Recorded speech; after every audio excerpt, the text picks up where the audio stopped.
Congratulations, you finally made it to 4 p.m. You know what that means. Happy hour. It's time to kick back, relax, and dive into the world of sports with the Young and Norvelle Show. Whether you're catching up on the latest scores, analyzing the big plays, or gearing up for tonight's games, we've got you covered. So grab a cold one, settle in, and let's talk sports. Here they are, Patrick Young and Terry Norvelle.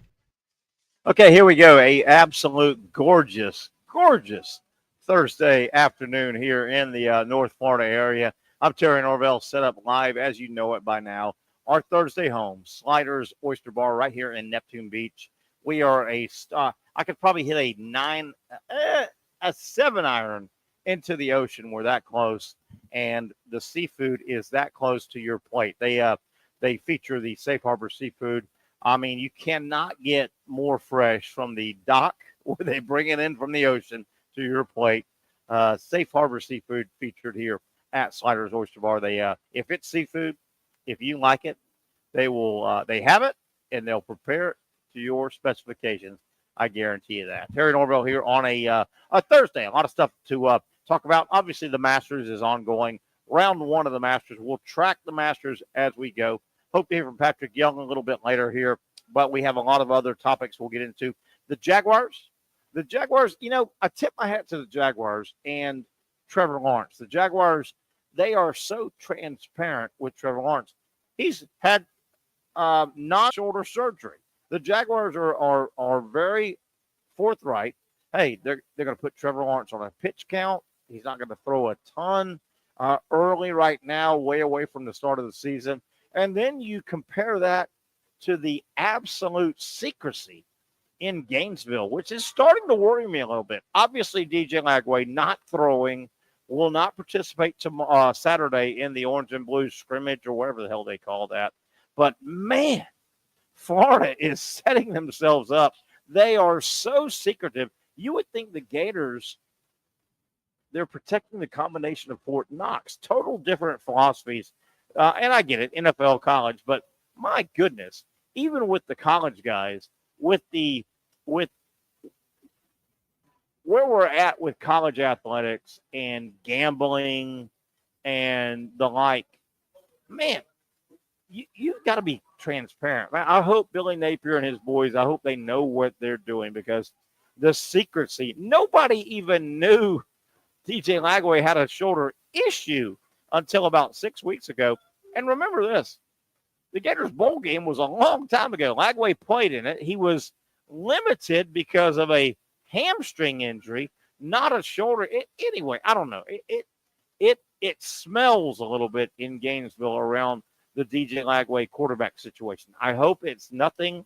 I hope it's just much ado about nothing, and the season is months away, but goodness gracious, you look at the NFL, the Jacksonville Jaguars, they are as transparent as you can get. They said Trevor Lawrence, he's had a second non-throwing shoulder surgery.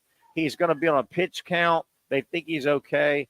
And then you flip to Gainesville. The word is it's a throwing shoulder for DJ Lagway. I think that's what it is. And the University of Florida is so cloak and dagger, so protect. I don't know. I don't know. Hopefully that will work out. We will track the Masters. The Masters round one. They're about halfway through the first round. I'll jump on the leaderboard here in a moment to keep you updated on the Masters. Other things we will cover today. You know this is coming, and our show will never, ever, ever delve into a heavy political show. We don't want to do that. Sports is fun, man. We don't. Politics is for the other channels. Hey, go to the TV channels and the radio channels and streaming and podcast. Politics is not fun. Sports is fun, okay? But we're going to cross the line a little bit. The Gators win the basketball national championship. It hasn't been announced, but obviously Florida, the Gator basketball program, will make a trip to Washington, D.C. They'll go to the White House. And again, we will not get real political on this show. That's not what this is about. I do not want to bring this into everybody's world every day. Politics is stressful and real. Sports is fun. It should be fun. But I will say this. I'm a Trump guy. I like my man Trump. Are you like me? Have you thought ahead? You realize the Gators will go to the Gator basketball program, team and coaching staff and program will make a trip to Washington, D.C. They will go to the White House. How great is it going to be to see Donald Trump? Obviously, I would almost bet, and you could probably make a bet on this.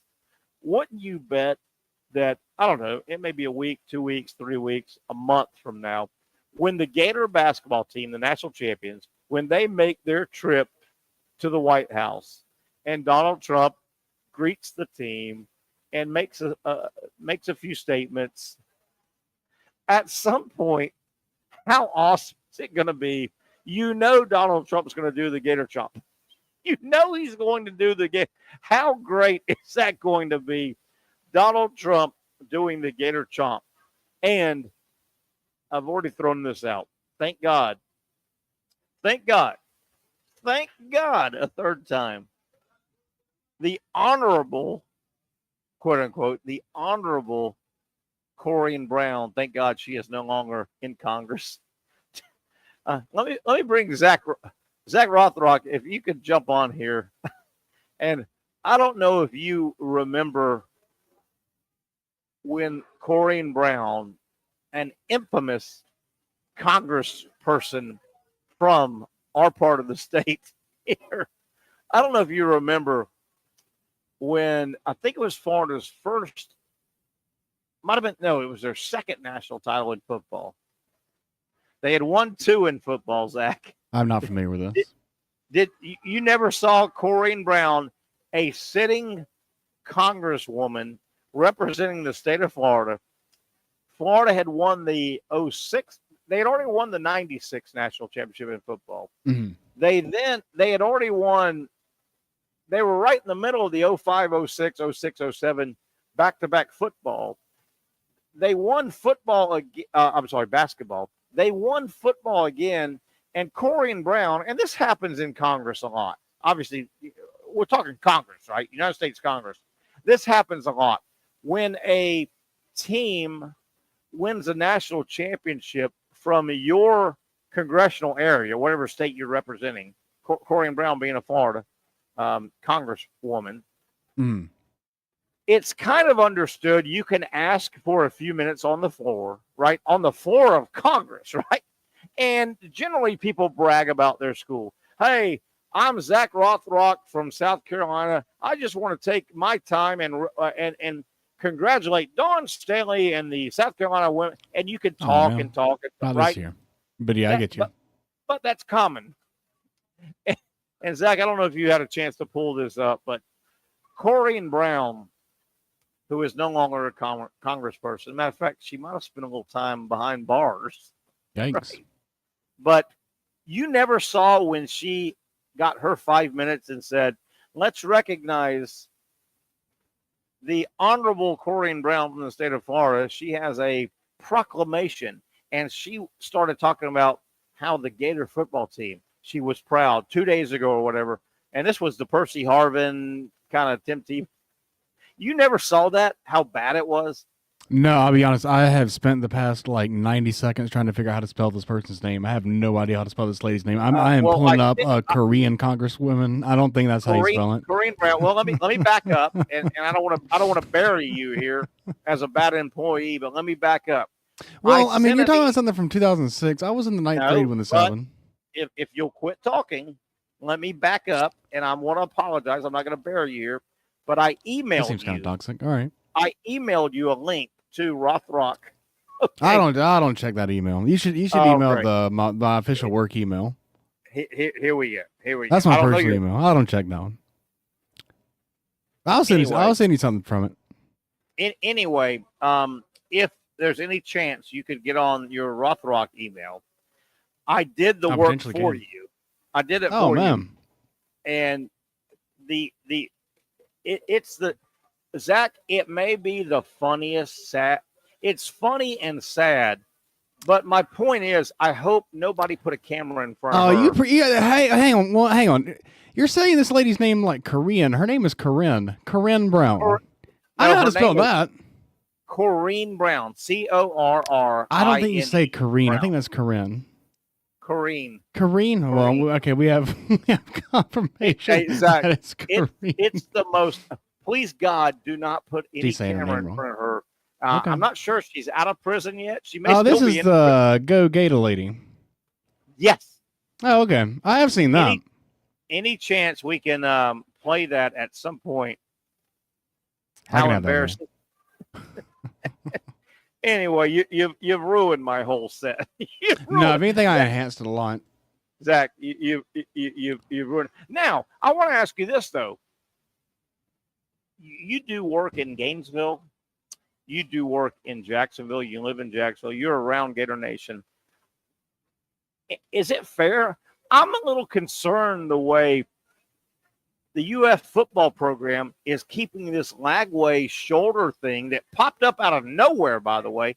They're keeping it cloak and dagger. Here are the Jacksonville Jaguars. Trevor Lawrence. He just had a second non-throwing shoulder surgery.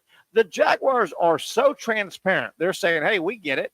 He's going to be on a pitch count. He's not. And keep in mind, Zach, when you throw a football, obviously the issue is with your throwing shoulder, but your non-throwing shoulder is very involved.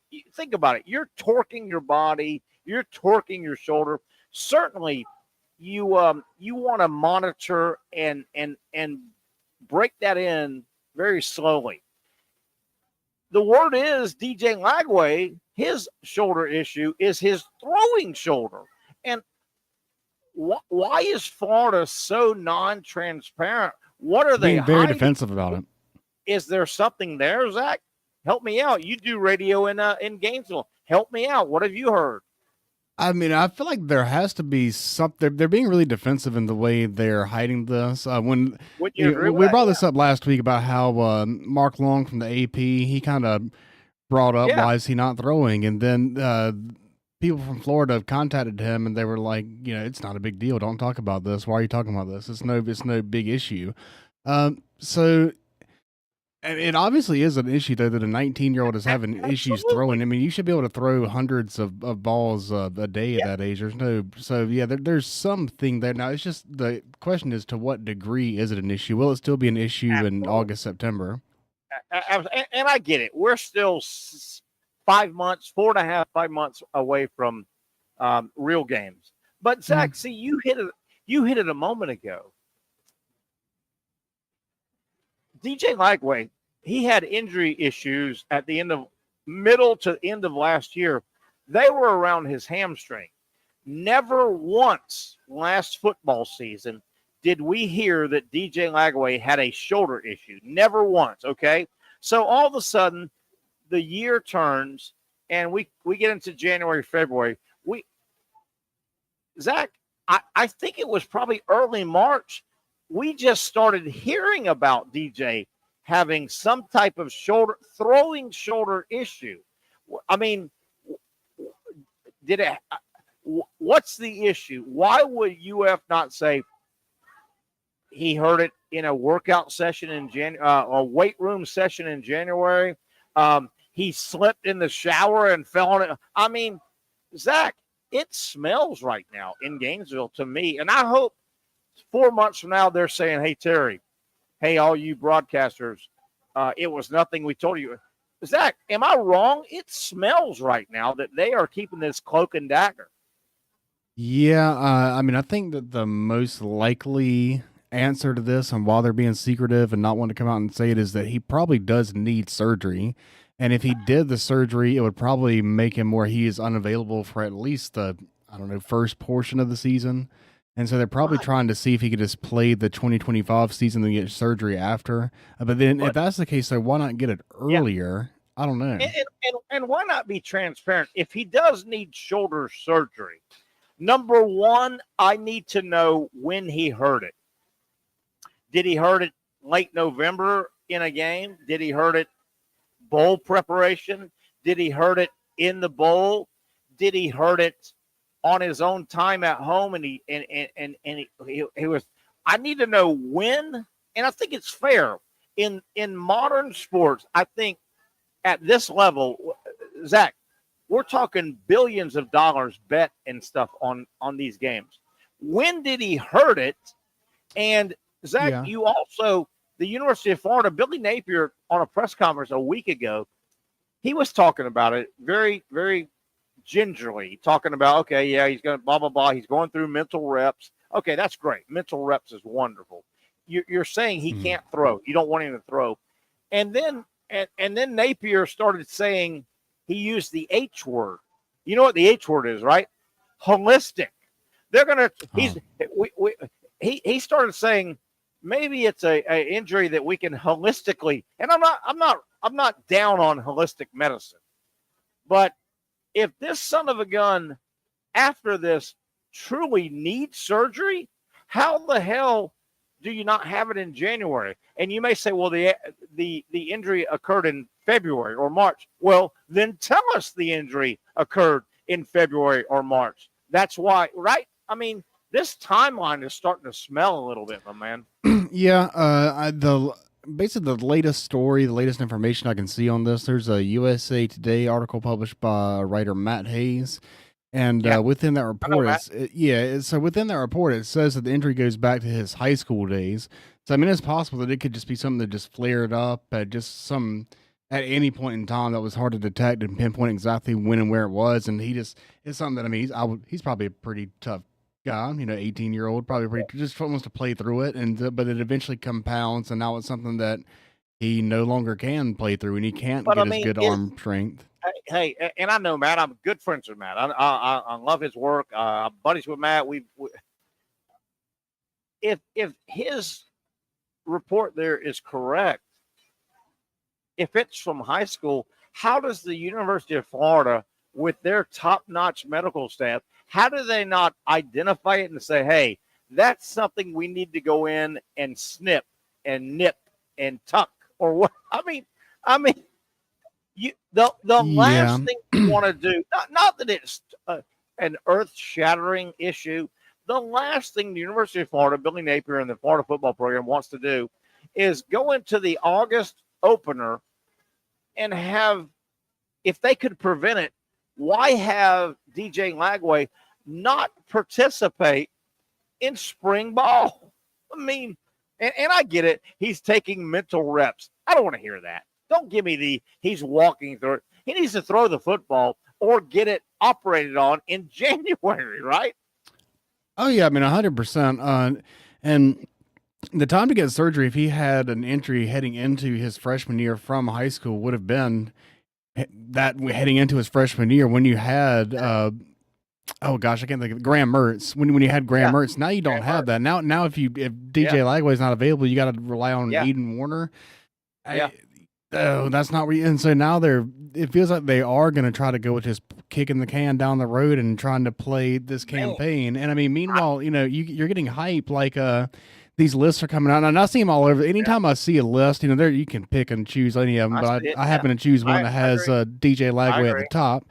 I mean, he's getting hype everywhere, and so he's going to feel like he's got to play, and then there's going to be pressure on Billy Napier and the team. Of that list that you threw up, very good work, by the way, and leave it up there. Of that list, there's DJ Lagway 1, and I want to highlight Carson Beck 10. Okay, the guys between 1 and 10, Sellers, Klubnik, Manning, you see them, but none of those guys, to my knowledge, have any type of potential throwing issue in spring ball. Carson Beck obviously got hurt late in the season at Georgia. Okay, I get it. He had the injury on late in the first half, but nobody else is cloak and dagger. Well, Arch Manning's not throwing in the spring, but I'm telling you, man, I hope this turns well for Napier, because if Lagway ends up missing some time early in the season because of a shoulder injury that isn't a new shoulder injury, man, oh man, good luck, because people are going to pile on and go, what the hell? You're at the University of Florida, Shands Hospital. What in the world? And they can't go by right now, Zach.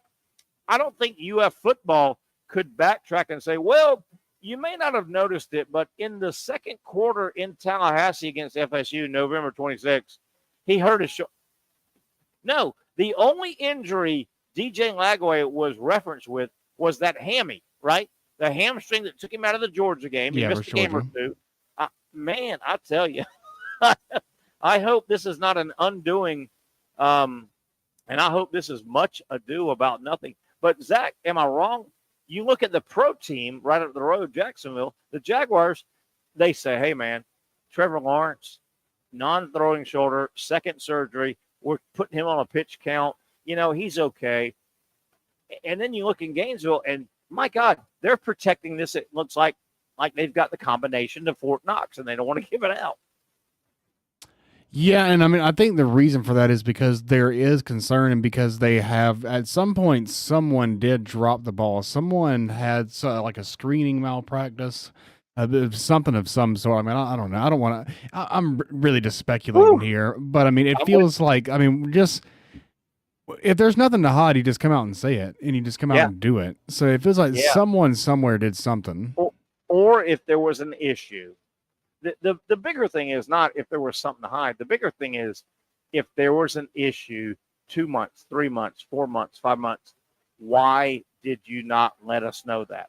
I mean, and you may say, well, that's college sports, and this is no longer, that's college. This is high money leverage sports. If DJ Lagway on his first, let's say, just after the season, whenever their bowl game was, whenever that they beat Tulane, whatever, blah, blah, blah, whenever that was, if the next week, just throwing around with buddies on the campus of UF or even at home, if DJ Lagway threw a pass and he felt a tear or a strain, well, tell us that. Tell us that. Yeah, because got to be more vocal. It is awfully smelly that he had no shoulder issues all season. It was a hamstring, and all of a sudden, 2 months ago, it was announced he will not throw at all during the spring. He will not, but he's taking reps, mental reps. I mean, come on, Zach. Come on. Yeah, that's definitely not enough because he's still, at the end of the day, he's still just going to be a sophomore. It's going to be a sophomore season, so he needs the full offseason of training camp and more than just mental reps. Someone dropped the ball and someone didn't do the right you would screening. Think somewhere, gosh darn, I hope I'm eating crow in a couple months or a month, but man, you would think somewhere, and again, I get it. The support's just completely false, know? And I get HIPAA and I get all this stuff, but these things make their way out. If there was a recent shoulder injury, none of us, hey, let me tell you something. If next hour the University of Florida sends out a release and it says, hey, by the way, DJ Lagway, he's out for the spring. He won't play Saturday in the orange and blue little scrimmage. He really hurt his shoulder the third week of January. Well, you can't go back now because that should have already been reported. They've been cloak and dagger too much to say, I won't give them the benefit of the doubt and say they're covering their ass. No. Were they lying? Something? I don't know. I don't know, Zach. Yeah, I think they're just trying to potentially just kick. I think they're trying to make it where he plays this season and do the surgery at the end of the season. But I mean, if that's what you're hoping on, you're really just hoping that everything goes perfect. That is all year, and you could risky. Yeah, and you could destroy his career if that goes poorly. And Zach, I've heard that same theory that you just threw out. Okay, well, it's something that's it's been lingering. It's not terrible. Their thought process is, limit his pitches, get him through the season, go win some games, and next offseason we'll fix it. No, that is awfully risky. If you ask me. Yeah, he can't do that. He's got too much talent. His ceiling's too high. Like he should play in the NFL for 10, 15 years. And yeah, you're putting too much at jeopardy just for a one singular college football season. Totally agree. Hey, let's take our first break here of the Thursday. We're live. Beautiful. Man, the weather could not be, I say it all the time when we're here at Sliders, it could not be better weather. Here, I'm on the patio, as you can see, at Sliders. Indoor dining, outdoor dining. They'll have entertainment all weekend. It's just a fun place. And let me tell you about one of our newest sponsors. And we're always looking for new sponsors. If you'd like to get involved on the show to promote your business, product, or service, we would love to talk to you. Feel free to drop me a message on any of the social media that you consume our show. I'd love to talk to you. But our newest sponsor, Norvelle Realty, they understand that buying or selling a home is the most important transaction that you're probably going to have in your life. It is a big deal. You don't need to take it lightly. That's why their team of highly seasoned real estate professionals is dedicated to providing exceptional personalized service for all of their clients. They all take them great serious, all of the clients. They take great pride in relationships that they build and always work relentlessly on the client's behalf to help them achieve their real estate goals, buying or selling, no matter what. Go with the best in the area. Norvelle Realty, Lee Norvelle and his staff, they've been in business since 1986. That goes back a ways, folks. And that tells you that they have made a lot of the purchasing, buying, or selling transactions. They've done it right, and they've made a lot of people happy. You don't stay in business that long without making a lot of people happy. Norvelle Realty, whether you are buying, looking to buy, or selling, looking to sell, contact Lee Norvelle and his incredible staff, Norvelle Realty, been in business since 1986. Their phone number, 904-388-4400, 904-388-9400. That is Norvelle Realty. One down, a long way to go. Off and running. A lot of fun stuff to get to. The Braves, we want to talk about different. The Georgia Bulldogs, boy, they took a hit with their basketball program. We'll talk about that as we come back. And we'll give you an update on the Masters. Day one, they're about 3/4 of the way through round one at the Masters. We'll tell you who's on the top of the leaderboard as they have a long way to go, but it's always good to get off to a good start at Augusta. That and a whole lot more. Terry Norvelle and you when we come back right here on the Young and Norvelle Show on Action Sports Jax. Finally, a family atmosphere, kid-friendly restaurant with a real sports bar feel. Bricks Jax Beach features all of that and a large, climate-controlled covered patio with misting fans and heaters for all seasons. Mix in an extremely diverse menu that features the most quality and affordable steak at the beach, and there's no reason not to enjoy your next lunch, dinner, happy hour, or big sporting event at Bricks Jax Beach, 300 2nd Street North in Jacksonville Beach. See you at Bricks Jax Beach.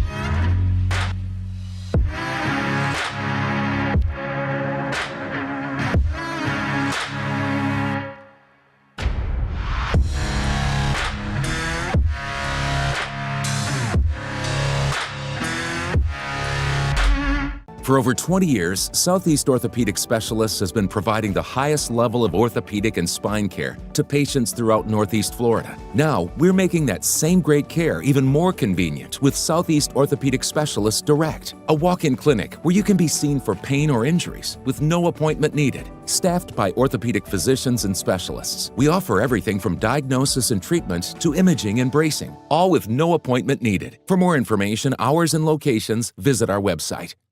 You really got to hand it to him. Hold on. The previous play is under further review. I'm not sure what he could review, but okay.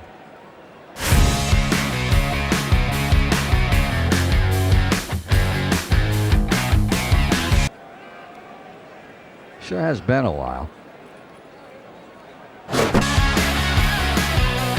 Dynamic Hurricane Grill and Wings for the football season. Well, there he is. Oh, what is that? Hey everyone, Olivia Tasley here from Action Sports Jax to tell you all the different ways you can watch our new 24/7 network. 3 easy steps. You don't even need a pen and paper to write it down. Step number 1, download the app. Search Action News Jax in your app store either on your phone or your smart TV. Then, once you're on the app, click on that little drop-down menu in the upper left-hand corner with the 3 little lines. That'll show you these options, and boom, right here, click Action Sports Jax 24/7, and you will be brought to our continuous stream channel. That app can be accessed through all these different platforms, whether you have Roku, Fire TV, Smart TV, Apple TV, or Google TV. You can find our app. Now, if you don't have access to the app, don't worry, we still got you covered. We're across all social media platforms from Facebook, Instagram, X, YouTube, Twitch. We have a podcast channel. Plus, check out our short reels on our TikTok. Action Sports Jax 24/7. It's on all the time and everywhere. Summertime means sizzling sales at Nimnick Buick GMC. The #1 Buick GMC dealer in Jacksonville has lots of inventory to choose from with their best price guarantee. Nimnick never charges above MSRP. You can save up to $10,000 off select new GMC Sierras or get rates as low as 1.9%. You know, I'm a truck guy. GMC Sierra, my trim level is an SLT. This one's an Elevation. Pretty good looking color as well. So here at Nimnick Buick GMC, you have a lot to pick from. My father-in-law, he drives this, an Enclave, so I feel like that GMC in the family. 2025 is coming around the corner, which means it's almost time to close out those 2024s this summer. You can schedule a test drive at NimnickBuickGMC.com, and while you're there, check your trade value and customize your payment options. Nimnick is there for you, even on Sundays. Visit the showroom on Phillips Highway or shop online at NimnickBuickGMC.com. Nimnick, your friends in the car business since 1941. GMC, we are professional grade. Okay, welcome back. It's a Thursday afternoon. That means I am set up live on the patio where I love to be every Thursday. Sliders Oyster Bar, our good friends here in Neptune Beach. They feature the Safe Harbor seafood on the menu, the best seafood, the freshest seafood. Don't forget now, I was, as we welcome back Terry Norvelle here, we hope to hear from Patrick Young in a little bit. We got Zach Rothrock as well producing. I was, what was this? It was 2 weeks, I guess 2 weeks ago, the Elite Eight. I went to watch Tennessee play. My buddy Jeff Kendall, big Tennessee fan. He lives just off of he lives on Heckscher Drive, right on the river. And so I took the ferry, the Mayport ferry, and it's very simple. Just ferry over, boom. Once you land on the other side, you go about 1 minute and you're at my buddy's house. So I do that a lot, and it got me thinking. I wanted to remind people, Sliders Oyster Bar, the best seafood, the freshest seafood you will find. Neptune Beach, Atlantic Beach, the corner, you know where we're at. Sliders is historic and famous. Don't forget, Safe Harbor Seafood has their own restaurant right there at the Mayport Ferry, and also the you can buy in bulk from the Safe Harbor Market. So if you want to go in and buy and store stuff in your freezer, buy in bulk, they've got the Safe Harbor Market. They've got the Safe Harbor Seafood Restaurant as well, right there at Mayport. You can enjoy all the great seafood that you'll find here at Sliders Oyster Bar, the freshest seafood, the best seafood. I always say it, and I mean it, because I know a lot of people that will back it up. Sliders Oyster Bar, our Thursday home. I'm on the patio and glad to be here. Zach Rothrock producing here on a Thursday. I wanted to get Zach to the Masters. Zach, are you a Masters gambler? I didn't do any Hard Rock gambling bets. Do you have anything going on gambling wise? No, I stay away from the golf bets for the most part. Yeah.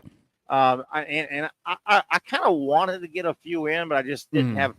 I didn't want to be rushed and just go bam, bam, bam, and I just didn't have time to kind of look at it this morning before they teed off. So, but I do want to go over the leaderboard. So far, we're in obviously early round.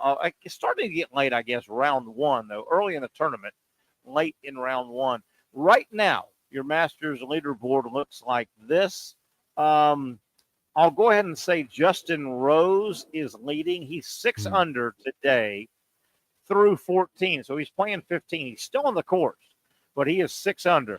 If he can finish 6 under or better, he will be the leader. Right now, we've got three guys in the clubhouse. Corey Connors, 4 under for the round. He has shot at 68. He is done for the day. Scotty Scheffler, everybody's odds-on favorite. He also threw up a 68. He is in the clubhouse at 4 under. Tyrell Hatton is under, is 3 under. He is in the clubhouse. So, and Zach, it's hard to report golf scores in terms of the current leader or not, because again, they're not all done. You've got 2 guys in at 68, 1 guy with 69, but you've got Justin Rose out on the course at 6 under. But we don't know if he can finish it off like that. So, anyway, they will not get squirrely, I don't think. You look at tied for 4th, Rory McIlroy. A lot of people picked him. He's 3 under through 11, so he's on number 12. Got a few holes to play. And then there's a group in the clubhouse at 70. But Connors, Scheffler, and Hatton, they are in the clubhouse at 68, 68, 69. Justin Rose is threatening to throw even a lower score, but he still has some golf to play. He's on the 15th hole. He's 6 under, but he's on the 15th hole. So he's got Amen. He's, I guess, right in the middle of Amen's corner, right? I think Amen's corner is like 13, 14, 15, something like that. Yeah, that sounds right. Yeah. And so the Masters is the only major that Rory has not won at this point. So if he were to take the lead, that would be the first. Is that right? Am I following this right? Yeah. He's looking, and what do they call that? A career Grand Slam. Yeah, the career Grand Slam, not one season, but for the career, right? Not one season, and I can't remember. Maybe you can look it up. Has anyone ever done the Grand? I don't think anybody's ever won the Grand Slam all in 1 year. I think some people have come close with 2, but imagine it's it was hard. Tiger if anyone did. And Tiger never won a season Grand Slam, right? I don't think so. I'm not finding that anyone. Bobby Jones. Bobby Jones in 1930. You know Bobby Jones? Yeah. Yeah, for sure. 1930. Oh, Bobby Jones did it. Wearing a suit and tie. He's the only golfer to ever do it. He did the single season Grand Slam. Yeah, there was no Masters back then, but he won 4 majors. I was going to say, because he was the architect of the course, right? He's the one that designed the Masters, and I think that was a little bit later. But, yeah, can you imagine winning all 4? How difficult all 4 majors in the same season? And, when you factor in, Zach, the type of courses and the weather, right? The time of year you play them and the weather, man, that's tough. You look at the Masters. It's in April. The Masters is known for their very, very, very fast greens. It's like a putting on cement. You go to now the PGA, and the Masters is at one course every year, right? It's the same course, Augusta National. Yeah. The PGA is now second since they reworked the calendar. But the PGA bounces around to different courses, right? So it bounces around. You may play a long course. You may play a short course. You may play a tight. So then coming up, in June, April is the Masters. May is the PGA. June is the U.S. Open. And the U.S. Open also bounces around to different courses. It's not at one course. The U.S. Open is known for, if you had to say one thing, one characteristic that the U.S. Open is known for, they always tend to have incredibly high rough. They make you penalized if you get off the fairway. If you hit a ball in the rough, the U.S. Open has always been known for this ungodly 6, 7, 8, 9, 10-inch rough. That's kind of their thing. Okay, so that's the 3.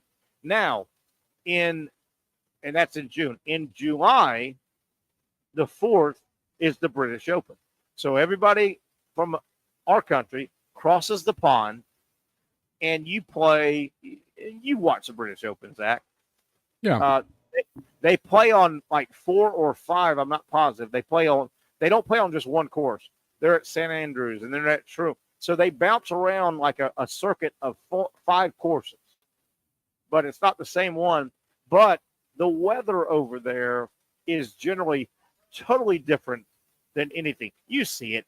It's gray and it's dark and it's rainy generally, right? Yeah, every time.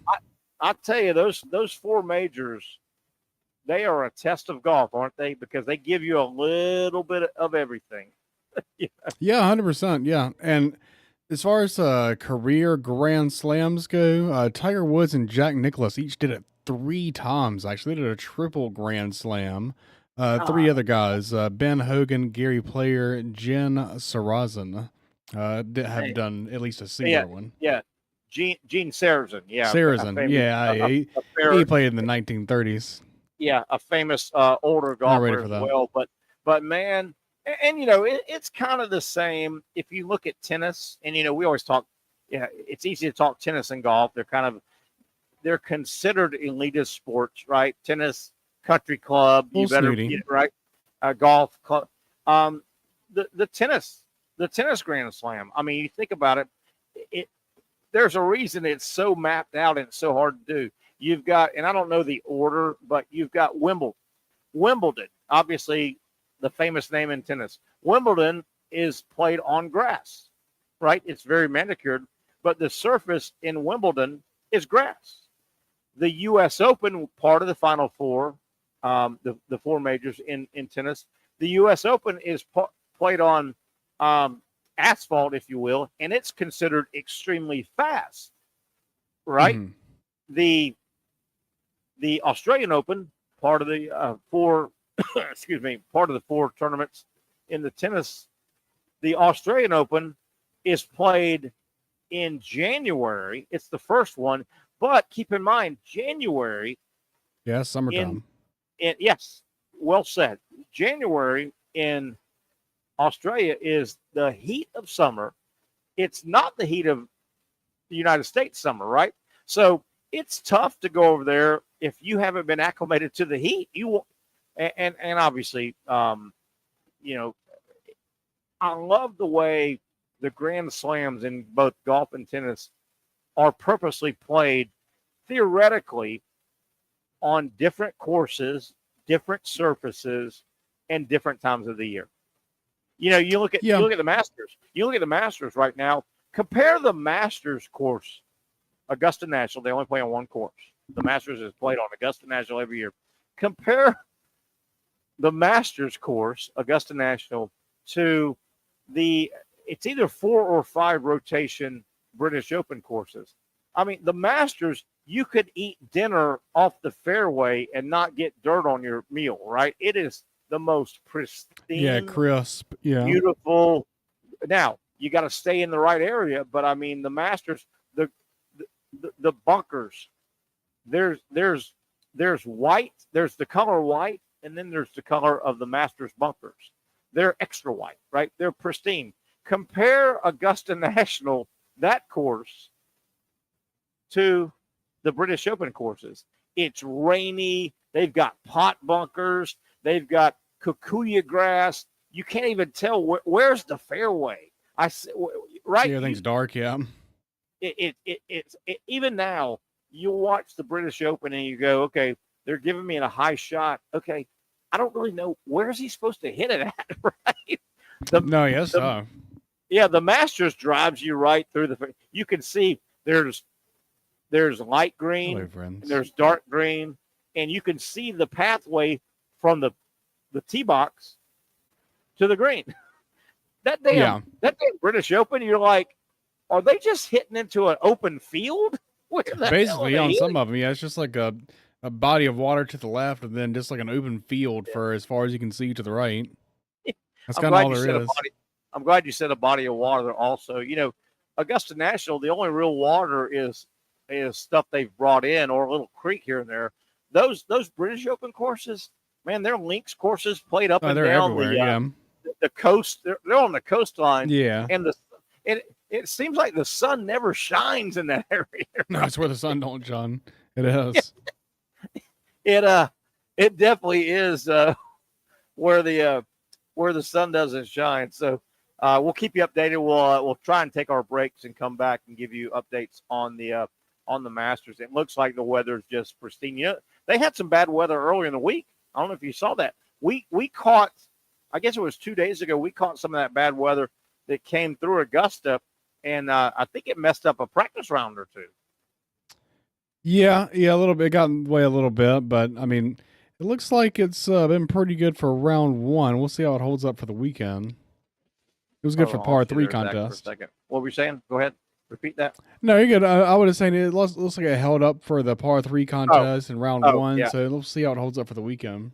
Did you see the was it Roy McIlroy's daughter? Yeah. She was scared with how the crowd reacted, how loud it was. I guess they said okay, sweetie. They lined her up, right? And they said this was the par 3, and you get just kids out there. It's a fun Wednesday. Yeah. What did they say? I guess Roy, he said, just barely tap it. And just she tapped it. Did you think it was ever going to go in? I'm like, there's no way that's going in. And damn if it did. It was dramatic. And yeah, the way the crowd reacted, it felt like she was scared. I think the noise is a bit much for her. I don't think she liked that. She's never going to want to golf again. That must have been a 30-foot putt, though, wasn't it? It was. Yeah, it was crazy. But yeah, when Dad can line it up for you and tell you exactly how to do it, and he can turn you into a golfer. And the first thing I thought of, and Zach, I may have this wrong, but I think I've got this right. That was yesterday. Wednesday is the par 3, right? It was, yeah. 3. Yeah. And it's fun. It's light. It's loose. You can get your kids out there. They have a total different course for the par 3. They've got, right? It's it is a different thing. Yeah. Which led me to this. Thank God the par 3 course that they do on Wednesday before the Masters, thank God it's not one of the actual holes, because wouldn't you hate to be Zach Rothrock in the middle of trying to win the Masters, and you're on whatever hole, and you've got a huge putt from 30 feet, much like Roy McIlroy's daughter had. Wouldn't you hate to say, gosh darn, I lost the tournament because I 3-putted from 30 feet on 12.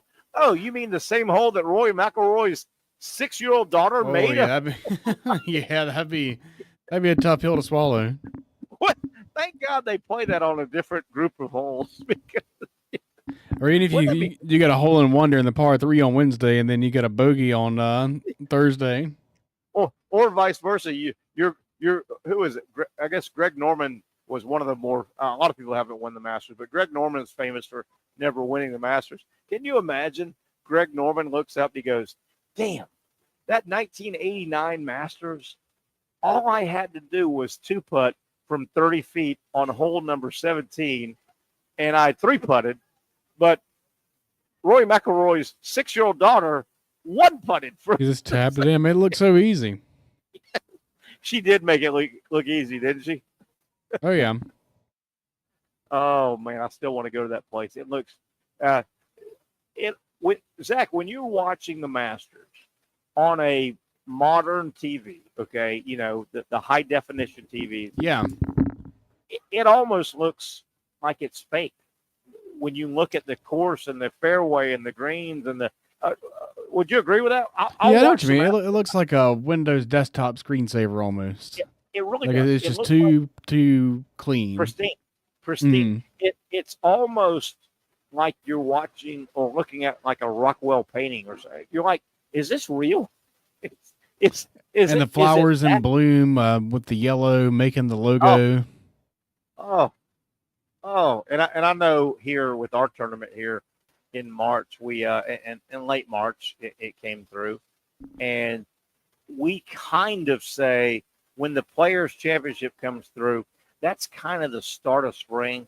Well, yeah, sorta, but when you see that stuff on TV this weekend, you go, "Hello, spring, welcome," right?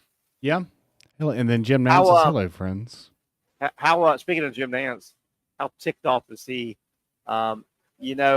He used to do the Final Four and the Masters every year, 4 days apart. He's since backed off the Final Four, but you saw him. He went for his Cougars. Yeah, he's a Cougar. He went to Houston, and he was in that crowd Monday when Florida broke his heart. Yeah, that was tough, particularly just not even getting the shot off at all at the end. That's even worse than the Is that worse than the Jimmy Valvano, the don't box out, or is the where Houston lost that one, or is he just not getting a shot off at all? Is that worse? I would say Houston not getting a shot off, because if I remember, and you can help me look this up, I think Houston I think I heard Kelvin Sampson say they did not touch the rim their last 2 or 3 possessions. They did not get a ball. Yeah, it was a full collapse. Yeah.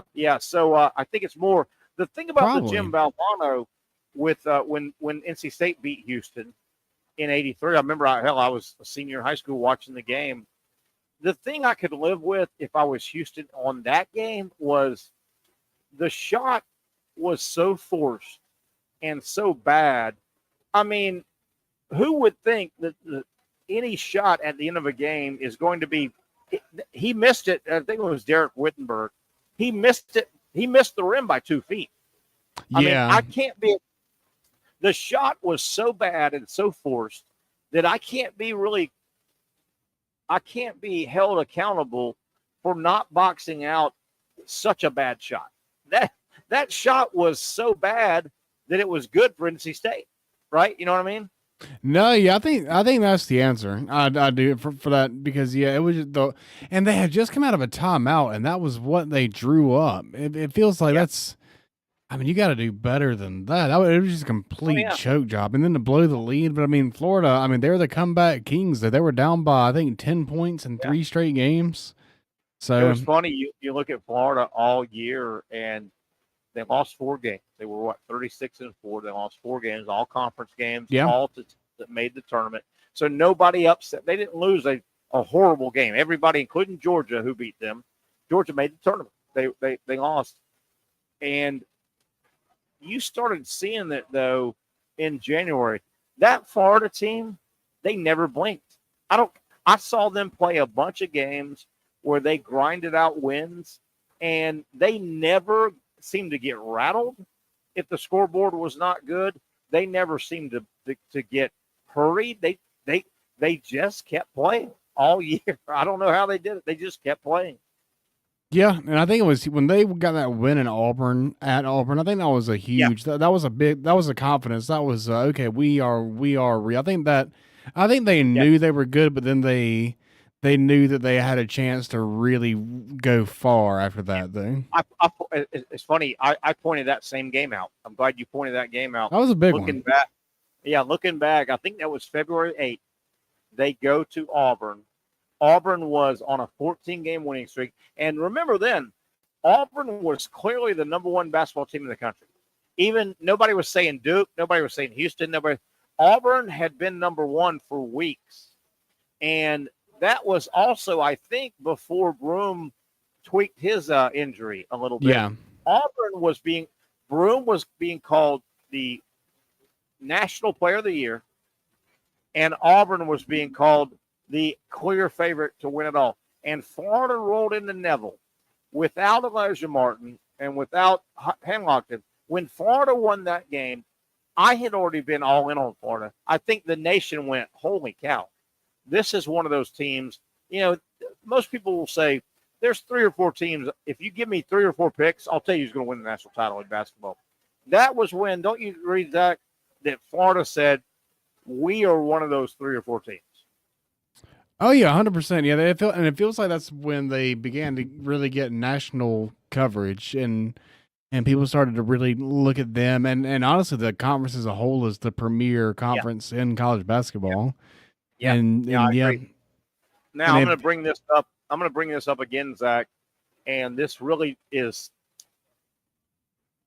a topic for 6 months from now when basketball season rolls back around. But I'm going to hammer this home. Zach, if the SEC office does something stupid, like saying, well, here's our basketball schedule for 25-26 next year. And, we had to kind of tweak it a little bit. Let me tell you something, Zach. Florida caught the bat, even though they won the national title, they caught the bat end of the stick on the schedule. You realize this. I think, Zach, you've heard me say it a bunch, and I think you know it. This past SEC basketball season, do you realize Florida played Kentucky one time in the regular season? The game was in Lexington at Rupp Arena. They didn't have a return game for the first time in a million years. They only played once. Florida played Auburn, the longtime number one team in the country, one time in the regular season in Auburn, no game returned in Gainesville. Florida played Alabama, one of the 5 best teams in the country most of the year, in Tuscaloosa, one time, no. Hey, Zach, I'm going to be a mad blankety blank if the SEC does not. Next year, Auburn, Alabama, and Kentucky all should come to Gainesville. One game, no return game, right? They need to pay Florida back for that terrible schedule they gave them. Yeah. When does the schedule get released? It'll be 4 or 5 months because because they'll hold it for a while, and some teams have probably already got scheduled for the out of country tournaments, but a lot of these, when you go to the Bahamas or Maui, they'll hold that for a little while.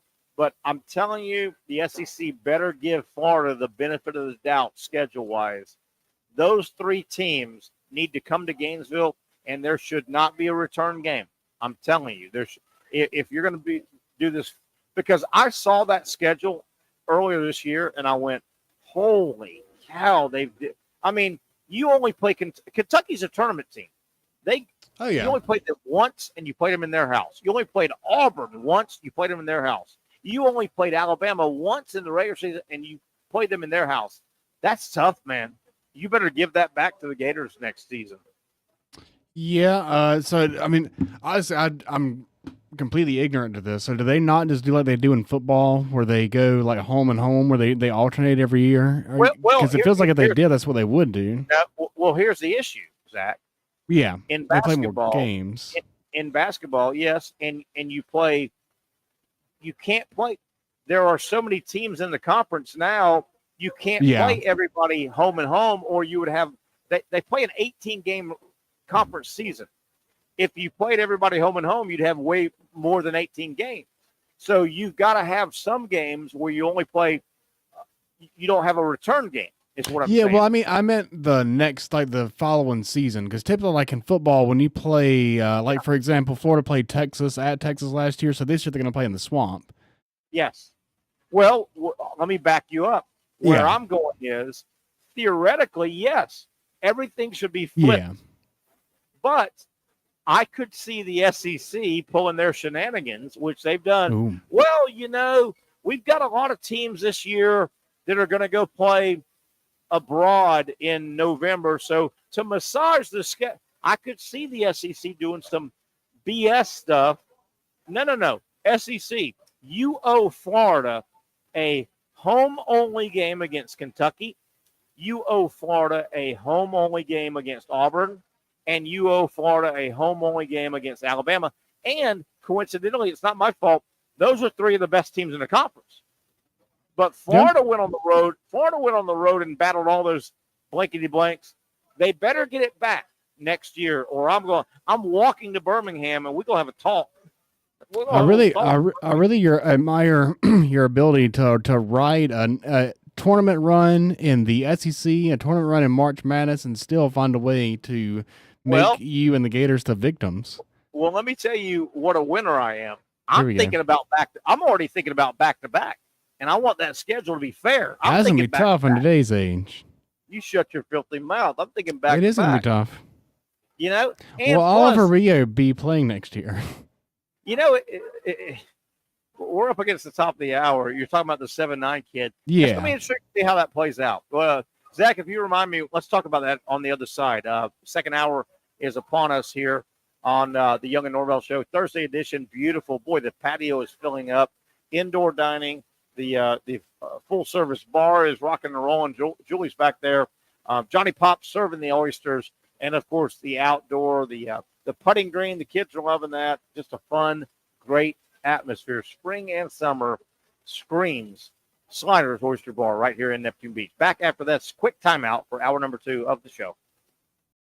Finally, a family atmosphere, kid-friendly restaurant with a real sports bar feel. Rick's Jags Beach features all of that and a large, climate-controlled covered patio with misting fans and heaters for all seasons. Mix in an extremely diverse menu that features the most quality and affordable steak at the beach, and there's no reason not to enjoy your next lunch, dinner, happy hour, or big sporting event at Rick's Jags Beach, 300 2nd Street North in Jacksonville Beach. See you at Rick's Jags Beach.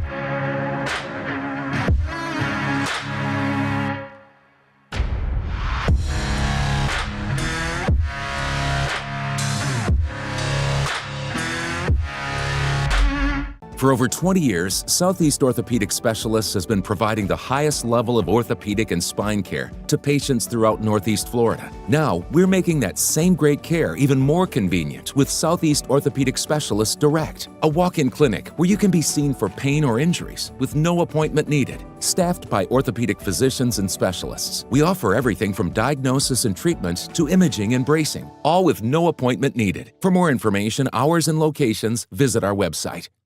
You really got to hand it to him. Hold on. The previous play is under further review. I'm not sure what he could review, but okay.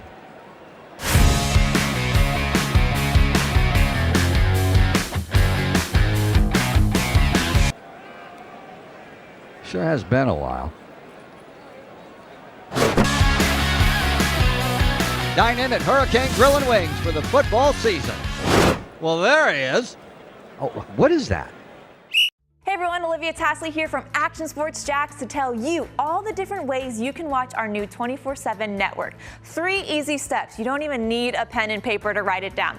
Step number 1, download the app. Search Action News Jax in your app store either on your phone or your smart TV. Then, once you're on the app, click on that little drop-down menu in the upper left-hand corner with the 3 little lines. That'll show you these options, and boom, right here, click Action Sports Jax 24/7, and you will be brought to our continuous stream channel.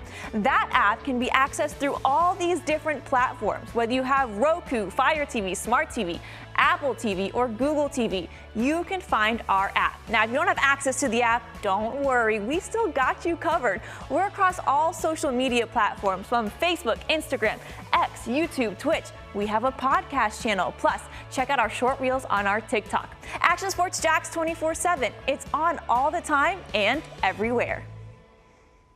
Summertime means sizzling sales at Nimnick Buick GMC. The #1 Buick GMC dealer in Jacksonville has lots of inventory to choose from with their best price guarantee. Nimnick never charges above MSRP. You can save up to $10,000 off select new GMC Sierras or get rates as low as 1.9%. You know, I'm a truck guy. GMC Sierra, my trim level is an SLT. This one's an Elevation. Pretty good looking color as well. So here at Nimnick Buick GMC, you have a lot to pick from. My father-in-law, he drives this, an Enclave. So feel like that GMC in the family. 2025 is coming around the corner, which means it's almost time to close out those 2024s this summer. You can schedule a test drive at NimnickBuickGMC.com. And while you're there, check your trade value and customize your payment options. Nimnick is there for you, even on Sundays. Visit the showroom on Phillips Highway or shop online at NimnickBuickGMC.com. Nimnick, your friends in the car business since 1941. GMC, we are professional grade. All right, the story as we welcome you back to the Young and Norvelle show here at Sliders Oyster Bar in Neptune Beach. I'm on the patio here. Perfect evening, perfect afternoon to be dining under the roof here. Fans everywhere, comfortable temperature, indoor dining if you want to do that, but everything's open air right here. It's just gorgeous. Sliders Oyster Bar, the best seafood, the freshest seafood provided by Safe Harbor Seafood. Terry Norvelle here, as I said, here on the patio at Sliders. The story right now, and it's early, man. It is very early, about 3/4 through round number 1 in Augusta, the Masters. Justin Rose, my goodness. Justin Rose, giving you a quick update. He is 8 under par on the day. Obviously, first round, everybody's 8 under par, whatever their score is, through 16. So Justin Rose is on the course on number 17, trying to get through 2 more holes. He's 8 under par. So he's still on the course. Players that are in with big numbers: Connors, Scheffler, and Hatton. They are 68, 68, 69. You've got a couple of 3 guys at 70 that are finished, so they can't get any better. Nor can the 68, 68, or 69. Justin Rose, right now, he is a 4-shot lead over the guys in the clubhouse at 68. So he is looking to turn in a massive, massive number. We'll see if he can finish it off. He's got 2 holes to go. He's on 17 right now, and then, of course, has 18 to play. But Justin Rose right now, man, if he could just par in, he will open up a 4-shot lead and just put a ridiculous number. Now, Roy McIlroy is 3 under through 12, so he's on 13. He's got 5 more holes to play. But, man, it would be hard to get to that damn number. 8 under par, Justin Rose. Can he hold it through 18? Hell, can he add to it? You don't know, but Justin Rose, Connors in at 68, Scheffler, Scotty Scheffler, the dominant golfer the last couple of years, in at 68 in Augusta, and Hatton also in at 69. That's your leaderboard at Augusta National. So wanted to get that out there. Zach, you mentioned something as we went to break, and we were talking some Gator basketball, and Patrick Young may join us here for his insight. Nobody knows it better than him. I don't know if you were kidding around a little bit, but Gator basketball next year, we know Clayton is gone. We know Martin is gone. And we know Will Richard is gone. Okay, so that's 3 defections. They're out of eligibility. Florida has, I believe, I'm almost 100% confident they have signed 3 high school kids. So 3 and 3 equals 3, right? I mean, you only have, you got to free, before you can bring in portal guys and other guys, right? You've got to have spaces. Yeah. The Florida roster, right now, the biggest question with the roster for Florida, the defending national champions now, the big 4 front court players. What will all 4 guys do? And when I say the big 4, I'm talking Alex Condon, Thomas Houck, Han Logden, and Ruben Chinyelu. Okay, you're talking 6'11", 6'10", 7'1", and 6'9". That's your big 4. Those were your front court players. What will all 4 of those guys do? It would not surprise me if all 4 came back. Now, what do they do? Now, 1, 2 of them may go. You just never know. You know, a guy like Condon, he needs to play more basketball. I haven't played a lot of basketball. I think Condon's biggest issue is mental. He doesn't process the game quick enough. He hasn't played a lot. I think he's got all the physical skills. If you're a guy like Alex Condon and you've got to work on your a lot of people say, well, Alex Condon needs to come back to work on his game. Go back to college. Well, if you are getting reports that you're going to be drafted in the first round, if you've still got to work on your game, why not, or I should say, a real consideration is, well, hell, instead of going back to Gainesville, can I work on my game all practice and all game? Yeah. Wait a minute. If I go to the NBA and I'm the 26th pick or the 21st pick or the 18th pick, I get to go on somebody's bench and be the 12th player, get paid an ungodly amount of money. And I think people forget that the back of the bench of an NBA team, they don't just show up tonight, 2 hours before game time and just sit on the bench. They play basketball all day. They have assistant coaches working on. You can work on your game and get paid handsomely. So that's the rub. You see where I'm going with that? Why not for get sure. paid? Yeah. So getting back to a long-winded answer about Olivier Rio, the 7'9" kid. I think my guess is all four guys come back in the front court for Florida. With that, Sam Alexis, who's a 6'8", 240 kid that was brought in this past year, he got hurt. He's a pretty good player. I don't see him sticking around, so I think he takes off. If he didn't crack the Big Four already, why do you think he's going to crack the Big Four next year?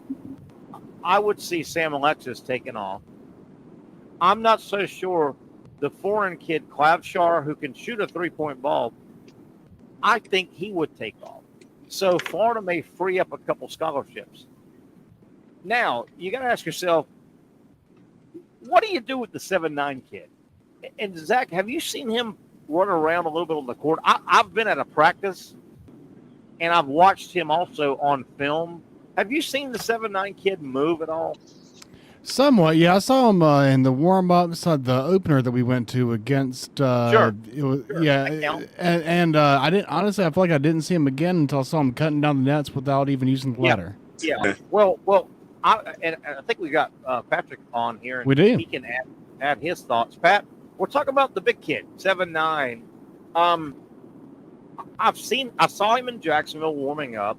I've seen tape of him over the year. I've seen him at an open practice.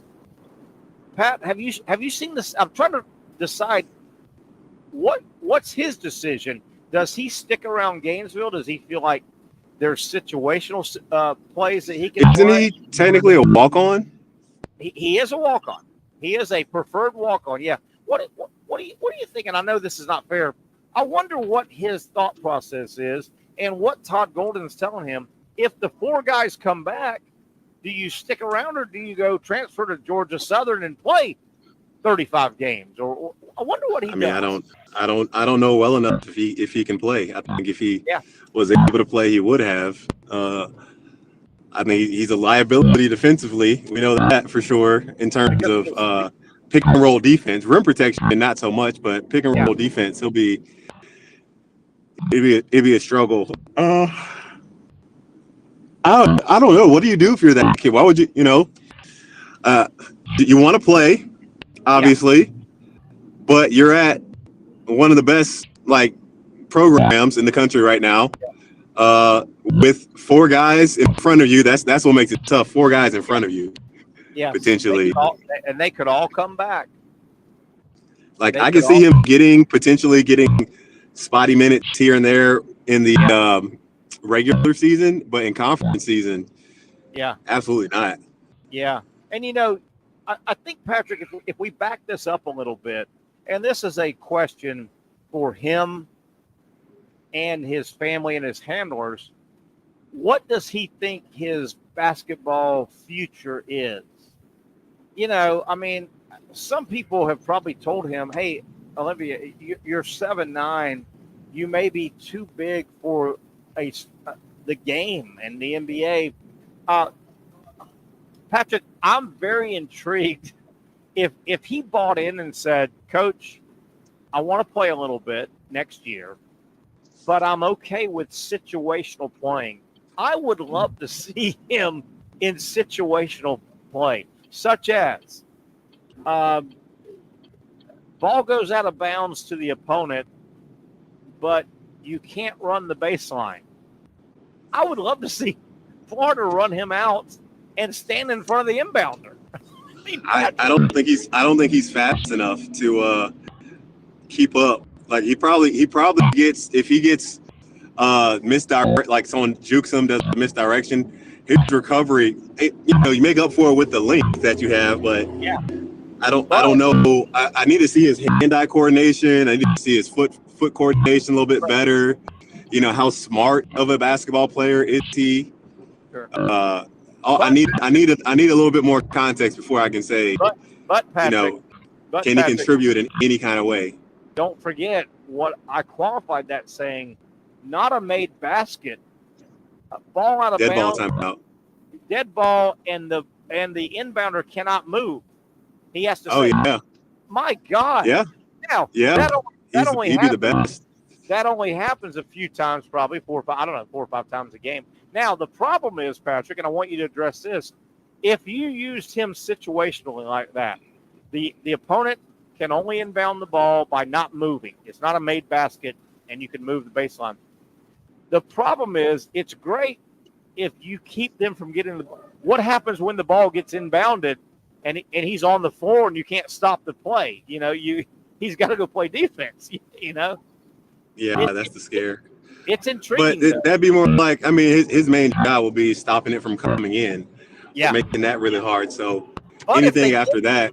But if they get it in, he's got to. Yeah, but if there's 5 seconds left, you wouldn't really be worried about after that, Now 5-10 seconds left. If there's 5 seconds in the first half or 5 seconds in the game, do you stick around the University of Florida just to be a situational guy like that, or do you go to Georgia Southern and say, you'd have to burn a shirt, you burn a red shirt for that.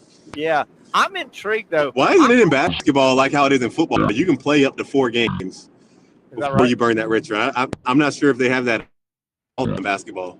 Patrick, are you intrigued at all if he could get on the court next year, if he could get to his spot, the offensive spot?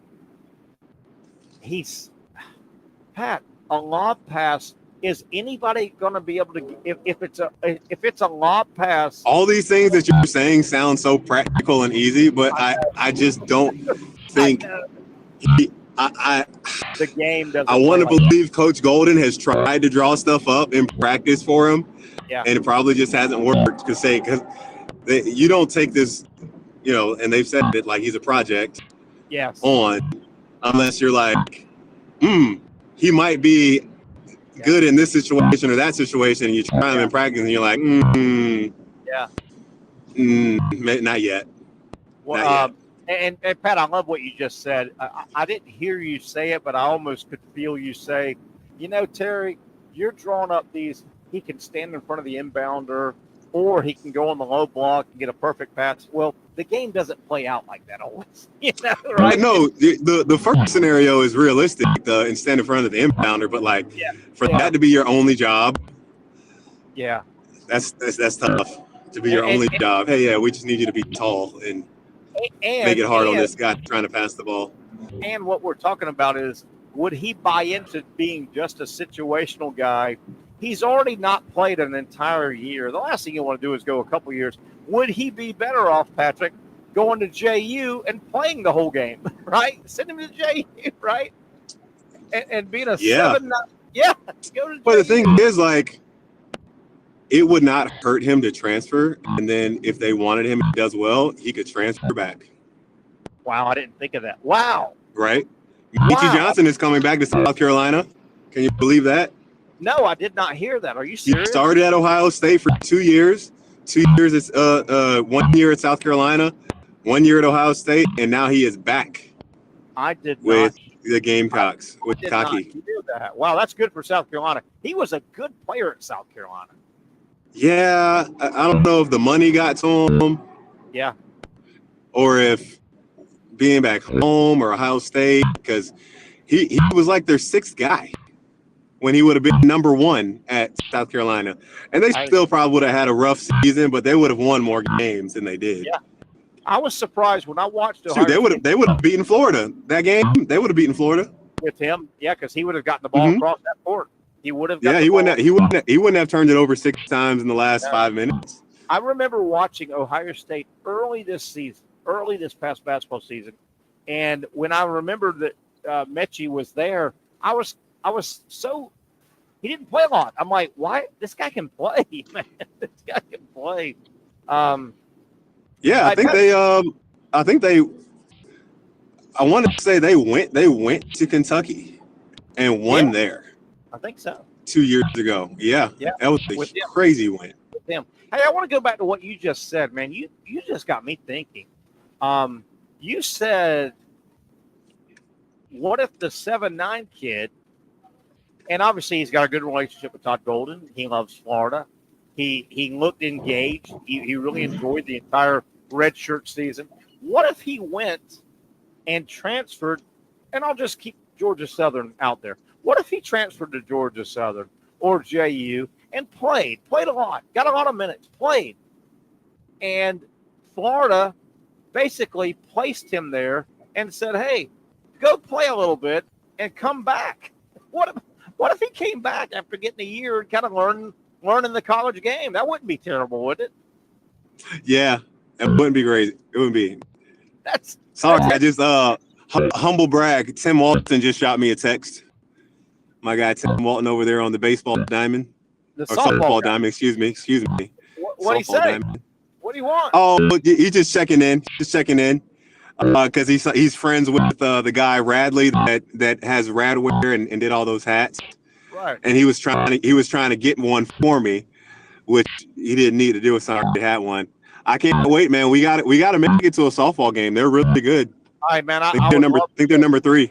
Yeah. Hey, if you could set it up on a weekend, let me know ahead of time. On a weekend? I've yet to go to a Florida softball game, and I love softball. I love college. It's a fun sport. Hell, I watched the hell out of the FSU beat Florida 4-0 in Tallahassee. They're good. Softball's a fun game, man. I want to go to the new station. I haven't been yet. Have you been over there yet? No, I haven't. Not the new one. Mm-mm. Yeah, well, that's nice. I also did you tell me you can't buy Gator Boy hats or visors? They're not. Or what you can buy you can buy them through the alumni design. Alumni design. No, Radwear they don't have a license, so they've been just giving those hats out free. So how do I buy one to wear? I'll send you the link. It's like alumni design, or like ufalumnidesign.com or something like that. They have a bunch of really cool stuff, a bunch of really cool, like unique Gator merchandise that, is a little bit different. It's good. Yeah. They're all good stuff. It might not be everyone's cup of tea in terms of style and maybe being loud here and there, but I went through their website and I'm like, oh, I would buy that. I'd buy that. I'd wear that. I'd wear that. Yeah, it was a lot of those. That damn Gator Boys hat you got, man. You got a baseball hat, white, and I love one of those or a visor. I like white hats and visors. I just think they're crisp. They look good. And then Patrick, I get a white hat on. I get a white hat on. I get all tanned up, as bronze and beautiful as I am. I put a white watch on, dude. My teeth pop off, man. Pat, it's a whole thing, man. It's a whole thing here with me. Are you careful with spraying? Is this a Panther time when you're doing that? Is this a is that too much? Is that too much? Where the women are like, it's almost annoying that she wants you so bad. It might be too much. I want to give them a chance. Right? I got to give the ladies a chance, right? I feel exactly. Right. I'm on your side, brother. I'm on your side. Hey, my man. I want to ask you one more thing before this segment. The Masters going on right now. Justin Rose is really tearing it up. Historically, have you been a guy? I love watching the Masters, particularly Sunday, the back nine at the Masters. I know your dad's a big golf guy. That's all he wants. My dad, he will not on his own watch any other sport but golf, which is a shame. I love it though, man. He loves him for golf. Are you a guy? do you appreciate Augusta National, and have you watched it over the years? I love the Masters. On Sunday, the back nine of the Masters is nothing better, man. It's great. I think, when I'll have it on, I want to know what's going on. I want to see it, and it's always great that golf lines up on the weekends, these big tournaments where, especially Sunday, you go to church or whatever, you can just hang out and see how it finishes up. I just think it's just so weird, man. It's still with some of the live guys, that they don't compete in certain tournaments, and hearing man, they made so much money. There's no competition for PGA Tour with that, right? There was no competition. Hey, don't look now, but here comes Rory McIlroy. He's 4 under. He's through 13, so he's still on the course, 4 under. Justin Rose. Pretty good first day. Yeah, Justin Rose is leading. He's 8 under through 17. So Rose is what a great first round. It's nice. He's on 18, but he's 8 under. You've got Connors and Scotty Scheffler in the clubhouse. They've got 68. So Justin Rose, if he can at least par 18, he'll be, unless Roy does something stupid in his last few holes. Justin Rose. I can see Roy coming away with the birdie, at least one more birdie, 1 or 2. Woo. Justin Rose, 8 under at the start, man. Woo, that's a great start.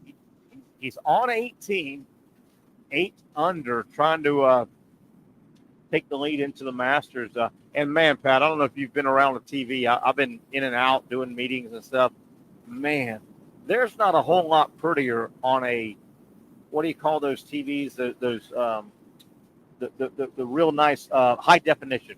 There's not a whole lot better to watch on a high definition TV than any shot from the Masters. That course is. I won't disagree with that at all.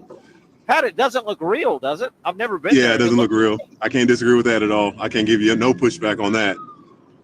Watching the Masters on high def, those shots where they do the 4K with the players in the end zone, they're almost kind of freaky.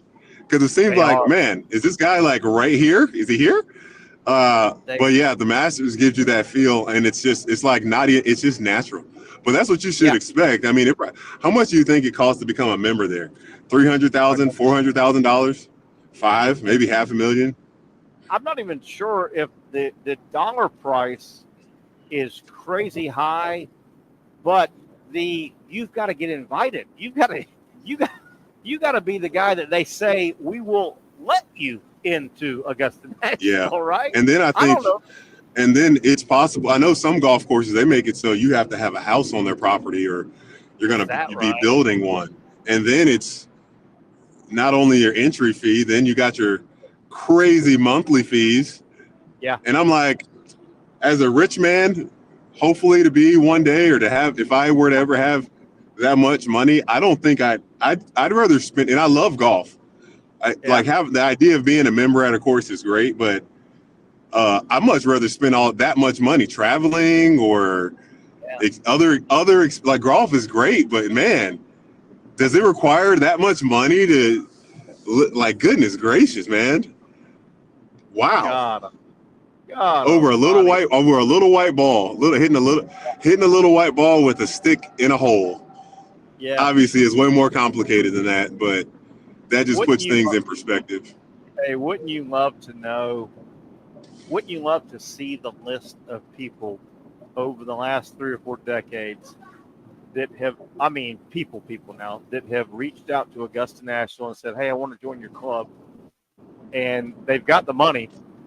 But, again, Augusta National. Could you imagine turning down like Denzel Washington? Exactly. or turning down President Trump if he wanted to become a Denzel, we need you to write a 200 paragraph. Why do you want to join our club? My gosh. Hey Pat, you brought up. We're going to keep it here for a little bit, Pat, if you don't mind. You brought up President Trump, and I've got a topic I haven't gotten to yet. I want to throw this out. Obviously, winning the national title, the Florida men's basketball team will get invited to the White House. That happened, right? They're going to get invited to the White House. How cool, and I don't care what side of the political world you're on, how cool is it going to look when Florida goes to the White House? At some point, Donald Trump's going to do the Gator Chomp. He's got it, right? How cool is that going to be? That's going to be great. You know he's going to do it if he's talking Gator basketball in front of the entire team and organization when they're at the White House, and they'll go obviously in a month or two probably. How cool is it going to be to see Donald Trump do it? Oh, I can't wait to see that. I think we lost Pat. I want to hear his comments. Zach, what are your thoughts on that? How cool is it going to be to see Donald Trump doing that? It's going to be great. Yeah, I mean, do you think they all show up? Yeah. Pat, go ahead. There's no way I wouldn't show up. I wouldn't care. Like, I respect the presidency and just the office so much that I would not disrespect it in any kind of way like that. Like, that is such an honor to be invited there. Absolutely. Like, I think it's so petty to not go. Yeah, I'm with you. Because sports means so much for our country. Sports unify us. Yeah. And but isn't it going to be cool? You make it political when you don't. Oh, but just imagine him Gator chomping. The number of T-shirts that are going to be made, and hats, and oh my gosh. And to be fair, if Biden was still in office, how funny / cool would it be to see old Joe Biden doing the Gator chomp? He do it too. Yeah, that'd still be pretty cool. That'd still be really cool to have someone of that level of importance in the world, inviting a sports team over and their brand gets all that. And I'd be sickened if it was a Florida State chomp or something like that. Yeah. Hey, I will say this before we go to break. When the Gator team goes to the White House, and they will, that'll be a great honor. And I may be talking above Patrick, your age group, and Zach Rothrock. Please God, no matter what, thank God Corrine Brown is not still in Congress. Do you remember when Corrine Brown she got her 5 minutes on the floor. She was a congressperson at the time. And she paid homage to the Gator football team. It was a disaster, her trying to talk about football. Do you remember that? No, I don't. No, you sent the video and the email. I didn't see it. I watched the other one. The Kevin Harlan one. That's hilarious. That's hilarious. Hey, we won't talk about it until you see it. You've got to watch the Corrine Brown. I guarantee your mom and dad remember it from 06. When we take a break, I'll put it on since you got the link for it. So accessible. And the one I sent you has what do you call it when they put the script on the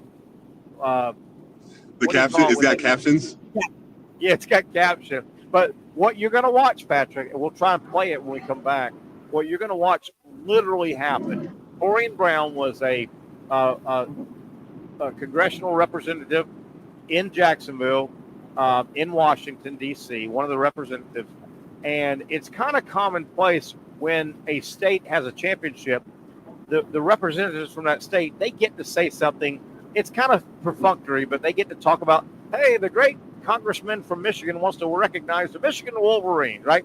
So Corrine Brown got her 5 minutes. And you're going to love it, Pat. Watch it during the break. We'll try and talk about it on the other side. Wrapping up a Thursday edition. We got about a half hour left. Stay with us here. The Young and Norvelle show continues. Patrick Young, Terry Norvelle, and you live at Sliders Oyster Bar. Finally, a family atmosphere, kid-friendly restaurant with a real sports bar feel. Bricks Jack's Beach features all of that and a large, climate-controlled covered patio with misting fans and heaters for all seasons. Mix in an extremely diverse menu that features the most quality and affordable steak at the beach, and there's no reason not to enjoy your next lunch, dinner, happy hour, or big sporting event at Bricks Jack's Beach, 300 2nd Street North in Jacksonville Beach. See you at Bricks Jack's Beach.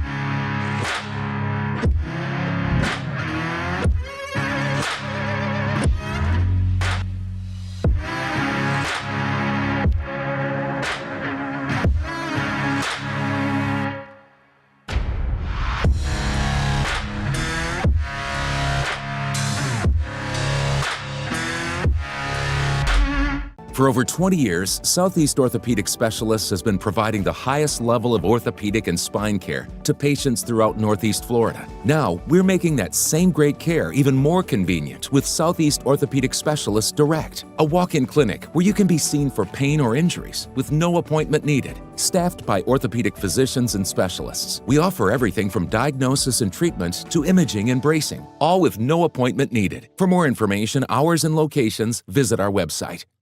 You really got to hand it to him. Hold on. The previous play is under further review. I'm not sure what he could review, but okay.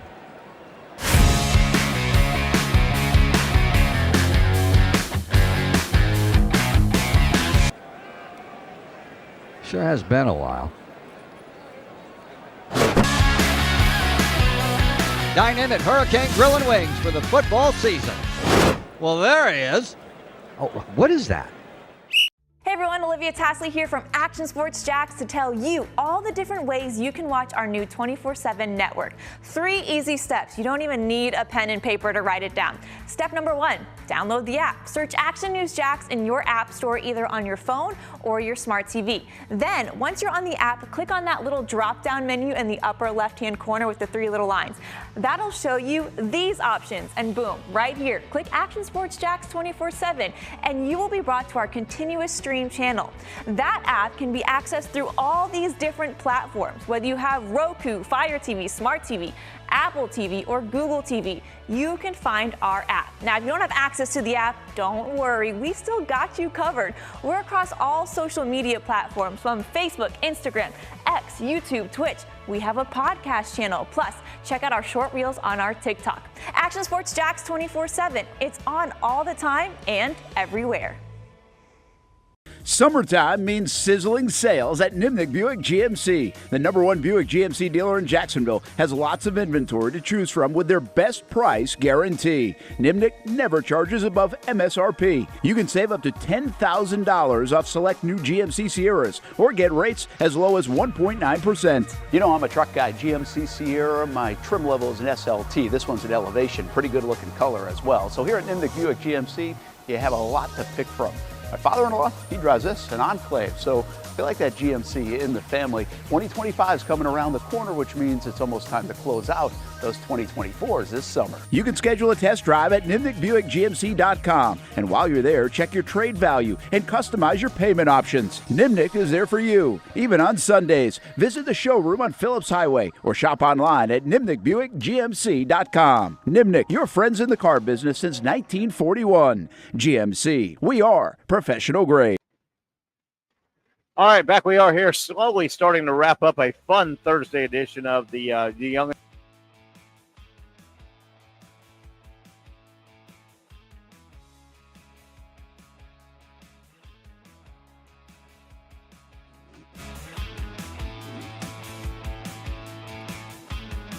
Well, okay.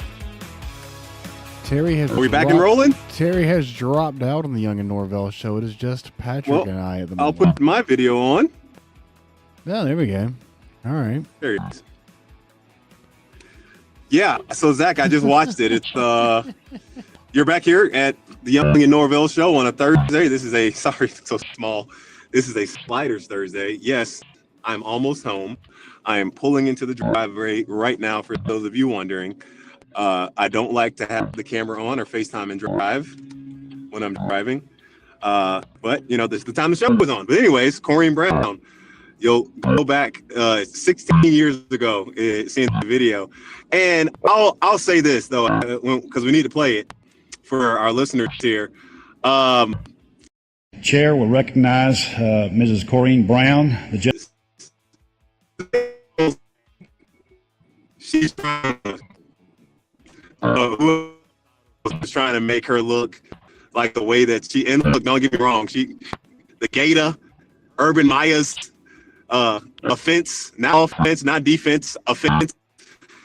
It's funny, and she had her facts right. It's just, you know, when she first started trying to say all these things so technical, that's where she was messing up. Zach, while we're trying to get Terry, it's not a bad idea.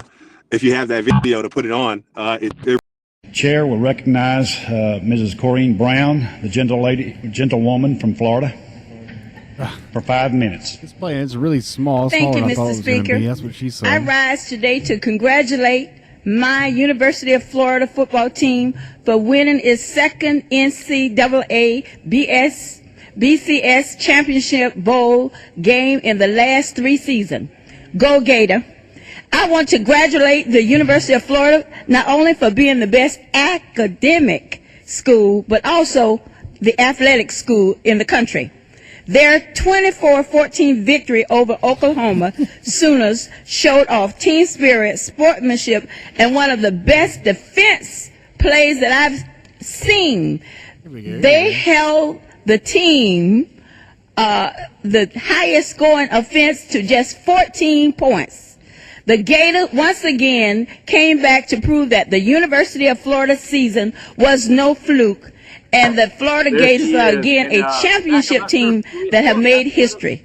Congratulations to the great players. And all right, Pat, did you happen to hear that or see that a little bit? Or is that one of you guys? Yeah. Hey, Terry. Yeah, we got Patrick. You don't hear Terry? Pat, were you able to hear that and watch that, Corrine? No, I don't hear Terry. Oh, I hear Terry. Yeah, well, yeah, we were able to watch it and see the Gator. And that wasn't anything fake. That's Corrine Brown, who was a congressperson out of the state of Florida. Obviously, her district was Jacksonville, North Florida, and she got her 5 minutes when Florida won a national title. Please, God, keep cameras away from her this week, okay? Pat, Zach, that was legitimate. That wasn't fake. I mean, you know.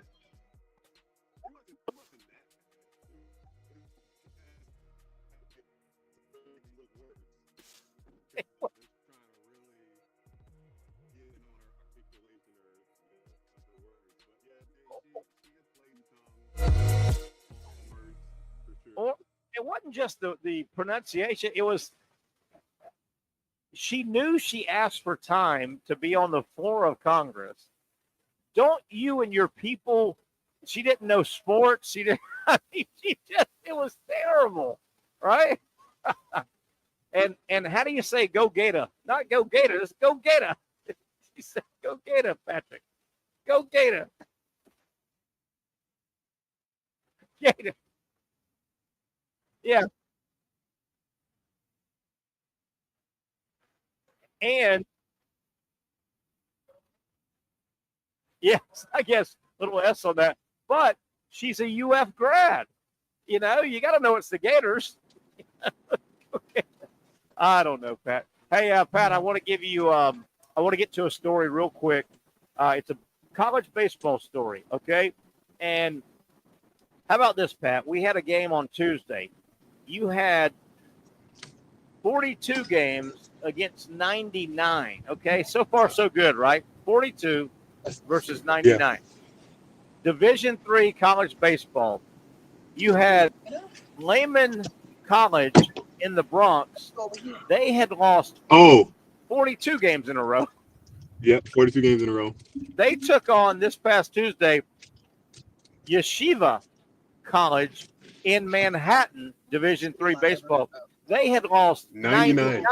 So you had 99 games. And Zach, I want you to jump in here too. Zach, we had a college Division III baseball game, 42 in a row losing streak against 99. Thank God, number one, they played each other.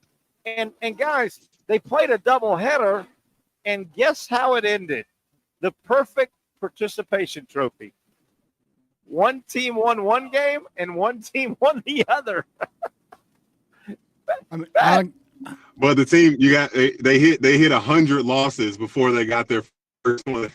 Right. The team with 99 in a row, they lost the first game Tuesday of the doubleheader, so they got to 100 losses in a row. Then they won the second game. So both teams, Zach, participation trophy. Both teams got to win. Oh, now is it potentially possible that they reached some sort of a gentleman's agreement and agreed to swap victories and losses? You know, I like baseball's too hard to do that. You know, I feel like baseball is too tough. hard of a sport. So the first game was 7-6. The team with 99 losses lost that game to 100, and then the second game was 9-5. But I like where Zach's going, man. It's like, dude, we've got 42 losses and we got 99 losses. We're playing a doubleheader. We're both Division III teams inside New York City, dude. Can we both split this doubleheader and everybody's happy, Patrick? Everybody's happy. Dude, I'm just thinking about the coaches, man. Like, oh gosh, how do you keep your team morale up? And oh man, that's just so much. How do you keep it? Yeah, how do you keep your job? That's the big one. How does he still have a working job, a functional working? Both of these guys. Yeah, obviously that's it. This will never happen in Division I or Division II because those guys will be up out of there. Now, you guys, Patrick Young and Zach Rothrock, you guys may be saying, well, wait a minute. If there's one school, Division III, on Tuesday that had a 42-game losing streak, and they played another team, Division III baseball, that has a 99, that's got to be the longest streaks in college baseball, right? Not so fast, guys. How about this one? Are you serious? How about this one, Patrick and Zach? Caltech, California Tech, from 2003 through 2013, what is that, about 11 years? They lost 228 in a row. They're about to take my truck. 228. 228 in a row. What was the record? The Caltech, 2003 through 2013, they lost 228 games in a row in Division whatever baseball. How bad is that? Pat, how do you not drop the program after 100? Yeah, 150? That's multiple generations of classes of freshmen through seniors coming through and never tasting victory. Never. Patrick, how do you not disband the program after 150 losses in a row? 200 losses. That's almost as bad. Like when you wish like what was the baseball team in Alabama that like lost their program and all that, like school like that to get another chance. Like if you're losing that many games, it's almost like, dang. Whew. Do we need to end our baseball program or whatever? Yeah. Do we need to stop? It doesn't seem like it's good. My little dog, she loves standing by the fence when I get here. Nice. 228 in a row. All right, Pat, since you're home, I'll leave you with this. I'll let you get out of here and we'll close up the show in a few minutes. Did you hear, not unexpected, but Asa Newell, the really good college basketball player at Georgia, he's leaving Georgia, leaving Mike White. He's heading to the NBA. Right. Boy, that's a tough blow for Georgia and Mike White. He was a nice player, man. He was a good player. One of those Montverde kids, man. Yeah. With a Cooper flag. So not surprised at all. Man, it's crazy. They're gonna have like 3 or 4 guys from that high school team drafted this year. Yeah. And played multiple years. Multiple years in the NBA. All right, hey, since you're home. How about this? I got one for you. Before we leave. How about Luka going back to the Mavs and the fans last night? Fire Nico, fire Nico. Nico Harrison's they made the most agreed. The trade obviously was a surprise, but is that the trade was so bad that all they got was Anthony Davis? They should have gotten Austin Reeves. They could have gotten Dalton Connect. They could have gotten something else from them, and it's just so short-sighted. The NBA is so weird, man. It is. Like, what's the name got fired? Malone just got fired, and they're like in 4th place. I know. I don't understand. And not only in 4th place, they won a championship, didn't they 2 years ago? I think so with Joker. Yeah. Yeah. Did you have you brought up Luka? We'll let you go in a second. Did you see what was it 2 days ago? The Lakers are playing. Oh yeah. In Oklahoma City. Ridiculous. And there was some heckler behind the Lakers bench, and supposedly he was giving Luka hell just all over him. Did you see what happened late in the game? Luka made a big shot, And Lucas swears he turned around and he said he said some expletives, but the referee threw Luka out of the game. But Luka was going, no, I was talking to the fat tattoo guy. He said, Patrick, he called him the fat tattoo guy, but he got thrown. Is that what he said? The fat tattoo guy? Yeah, but the ref said no. You were talking. I didn't realize that. You hear that, Mom? Called him a fat So tattoo. Luka got thrown out the other day. Of a Lakers game? Of a Lakers game, but he was saying something to the fan. The referees are not allowed to, give you a technical foul for messing with the fans. And Luka knocks down the shot. Yeah, he looks in the direction of this fan, and the referee happens to be in the same area, but he's talking to the fan, and the ref gives him a second technical and throws him out. Out of the game. And he's like, I was talking to the fan, the fat tattoo guy over there. And why didn't he throw him out? Oh, okay. I mean, he wasn't being PC with what he was saying. Oh. I'm sure he wasn't being PC, I think Luka admitted, he said, man, I was saying some bad words, but it wasn't at the referee. It was at the fan who'd been giving him hell the whole game. But that referee said, the hell with that, man. You're right. out. Like, yeah, make a rule. Yeah, that's so dumb. Like, for the players not to be able to, here and there chirp back with the fan. Like, for one part of it was cool. Those fans that pay so much money, they get to be that close to the players. Yeah. They get that opportunity. But like, you can't expect, especially if fans have been very disrespectful to guys in the past. Yeah. And like have gotten kicked out. So I don't know. That's Patrick Young. I think there is a bit of an ego thing that's happened to officials, but I mean they have a hard job, man. The players are up their butts the whole game. Every game, players are up their butts nonstop. All right, Patrick Young, with your mother near you and she can hear this, I'm going to ask you a question. Patrick Young, in your 4 years playing high-level college basketball at the University of Florida, Patrick Young, did you ever get a technical foul? Yeah. What happened? Did you deserve it? Were you talking too much? What happened? I've gotten thrown out before. What? I've got one. I've only gotten thrown out of one game. What? Talk about it. What? It was my first year in Turkey. And I went up for a dunk, and I thought the guy fouled me. They didn't call a foul. I'm like, man, crap, blah blah blah. Tech there, whatever. Trying to stay cool. Happens again, and I just go off. Todd Golden swinging my arm. That's ridiculous. And I'm sure I said a bunch of bad words at that time too. Did you say any bad words? Yeah, we lost that game. Patrick, I'm sure I did. I won't deny. I don't like to curse. I don't curse a lot. Yeah. I don't think it's just a value I try to hold, especially being on TV a lot and having a certain type of image you want to put out. Yeah. Power to the people that can, like Pat McAfee that can get paid to curse on TV.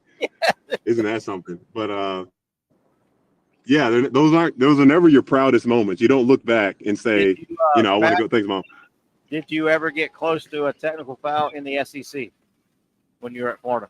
Yeah, I got plenty. I got texts in the SEC. You did? Not a lot. I didn't get a lot, but I probably got in my 4 years, maybe 5 or 6. Was it from talking dirty, bad language?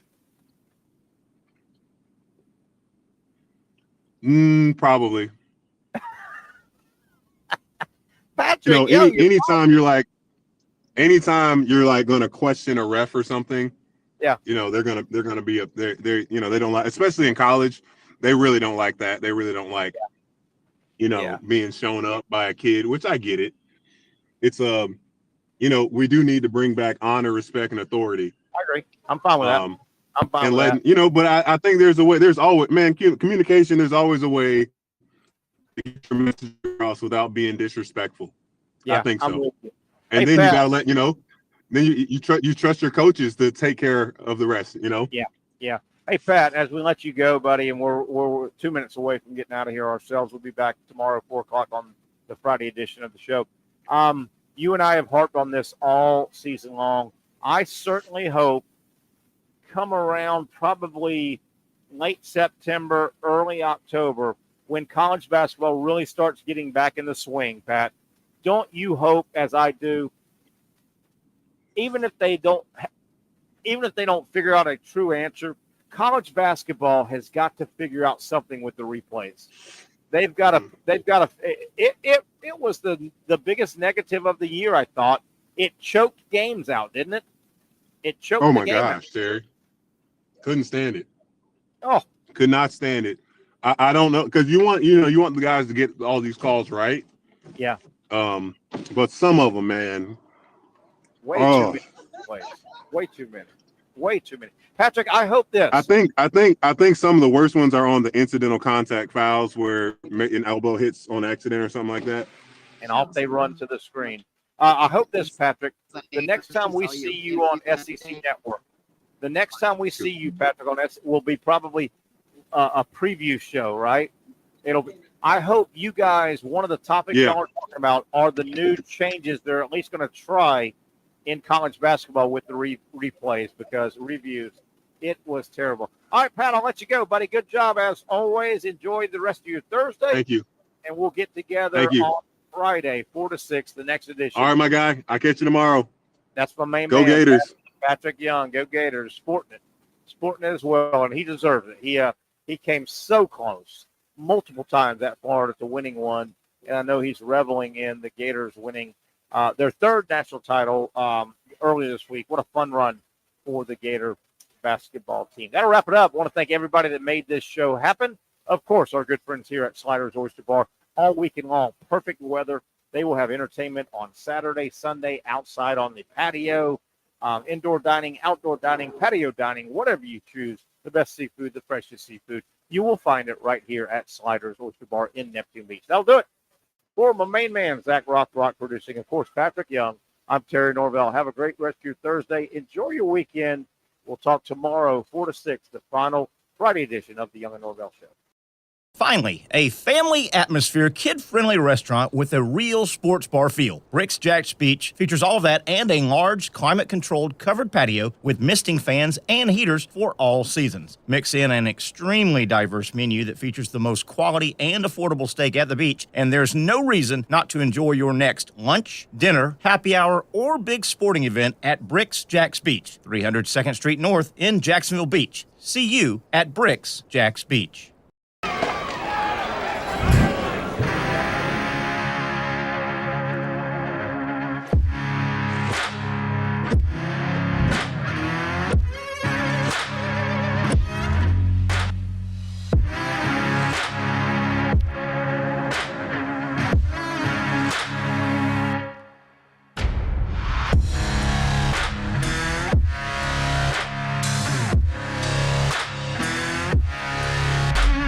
For over 20 years, Southeast Orthopedic Specialists has been providing the highest level of orthopedic and spine care to patients throughout Northeast Florida. Now, we're making that same great care even more convenient with Southeast Orthopedic Specialists Direct, a walk-in clinic where you can be seen for pain or injuries with no appointment needed. Staffed by orthopedic physicians and specialists, we offer everything from diagnosis and treatment to imaging and bracing, all with no appointment needed. For more information, hours, and locations, visit our website. You really got to hand it to him. Hold on. The previous play is under further review. I'm not sure what he could review, but okay.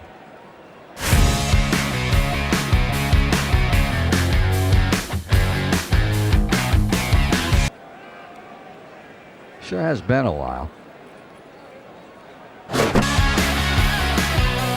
Dynamic Hurricane Grill and Wings for the football season.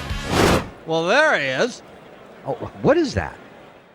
Hey everyone, Olivia Tasley here from Action Sports Jax to tell you all the different ways you can watch our new 24/7 network. 3 easy steps. You don't even need a pen and paper to write it down. Step number 1, download the app. Search Action News Jax in your app store either on your phone or your smart TV. Then, once you're on the app, click on that little drop-down menu in the upper left-hand corner with the 3 little lines.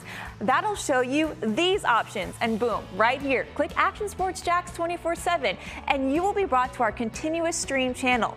That app can be accessed through all these different platforms, whether you have Roku, Fire TV, Smart TV, Apple TV, or Google TV. You can find our app. Now, if you don't have access to the app, don't worry, we still got you covered. We're across all social media platforms from Facebook, Instagram, X, YouTube, Twitch. We have a podcast channel. Plus, check out our short reels on our TikTok. Action Sports Jax 24/7. It's on all the time and everywhere.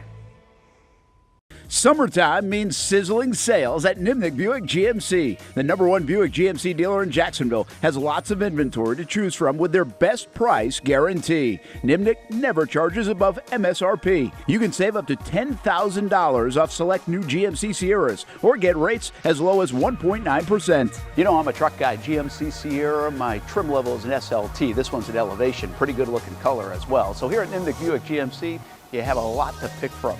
My father-in-law, he drives this, an Enclave, so I feel like that GMC in the family. 2025 is coming around the corner, which means it's almost time to close out those 2024s this summer. You can schedule a test drive at NimnickBuickGMC.com. And while you're there, check your trade value and customize your payment options. Nimnick is there for you, even on Sundays. Visit the showroom on Phillips Highway or shop online at NimnickBuickGMC.com. Nimnick, your friends in the car business since 1941. GMC.